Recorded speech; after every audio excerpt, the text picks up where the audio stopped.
কথা চিন্তা করে, আমার কথা চিন্তা করে, আপনার কথা চিন্তা করে, বাংলাদেশের মাটি ও মানুষের কথা চিন্তা করে উনি রাজনীতিতে এসে দীর্ঘ 20 বছর এই দেশের মানুষের জন্য টেকনাফ থেকে তেতুলিয়া পর্যন্ত গণতন্ত্রের জন্য আন্দোলন করে উনি এই দেশ থেকে আমাদের দেশ থেকে চির বিদায় নিয়েছেন।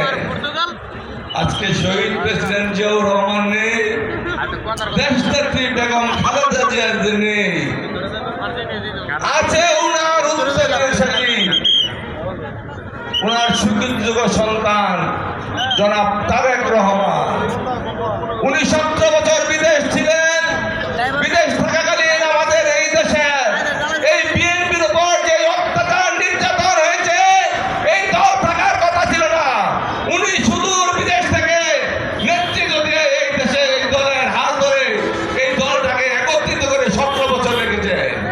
উনি এখন দেশে এসেছেন, এই দেশের হাল ধরেছেন, এই দলের হাল ধরেছেন। আমি মনে করি শুধু এই দলকে নয়, উনি দেশের মানুষকে একত্রিত করে আমাদেরকে নতুন একটা বাংলাদেশ উপহার দিবেন। সংগ্রামী সাথী ভাইরা, আপনারা জানেন আমাদের নরসিংদী সদর বিএনপির একটা ঘাঁটি।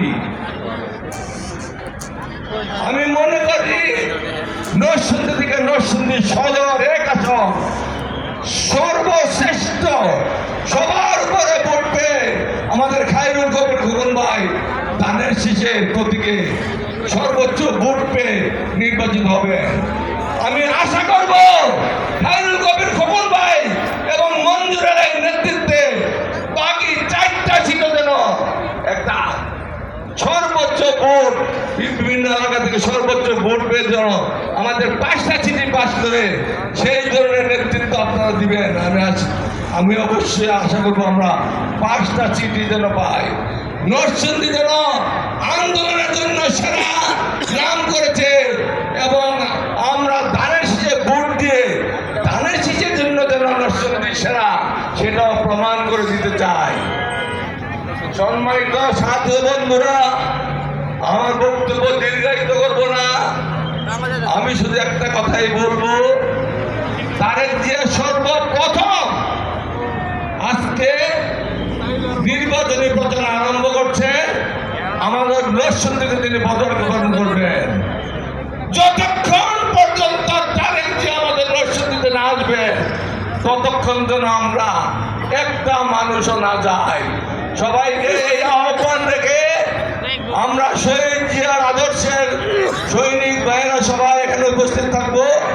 আমরা শহীদ জিয়ার আত্মার মাগফিরাত কামনা করে, খালেদা জিয়ার আত্মার মাগফিরাত কামনা করে আমার বক্তব্য শেষ করছি।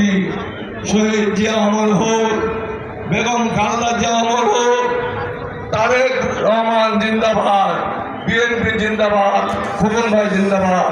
আসসালামু আলাইকুম, সবাইকে ধন্যবাদ।